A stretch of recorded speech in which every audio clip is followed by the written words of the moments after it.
Alam nyo ba na may ilang teknolohiya na nauna pa sa Pilipinas bago pa ito lumaganap sa Europa?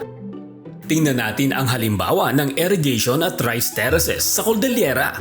Ang mga Banawe rice terraces ay ginawa pa noong tinatayang 2,000 hanggang 3,000 taon na ang nakalipas. Sa pamamagitan ng sistemang ito, napapanatili ang tubig at naiayos ang ani sa matatarik na bundok. Samantala sa Europa, maraming terrace farming systems ay lumitaw lamang noong Middle Ages, mga 1,000 hanggang 1,300 AD.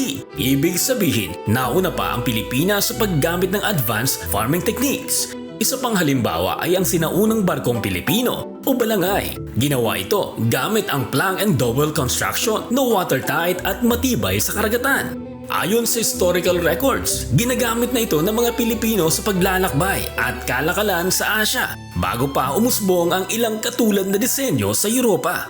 At sa larangan ng metalworking, may mga bronze at iron tools sa Pilipinas na nadating pa bago ang 1000 AD.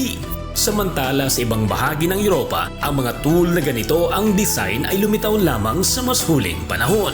Sa pamamagitan ng mga ebidensyang ito, makikita natin na ang mga sinaunang Pilipino ay may makabagong kaalaman na at teknolohiya bago pa ito naging karaniwan sa Europa.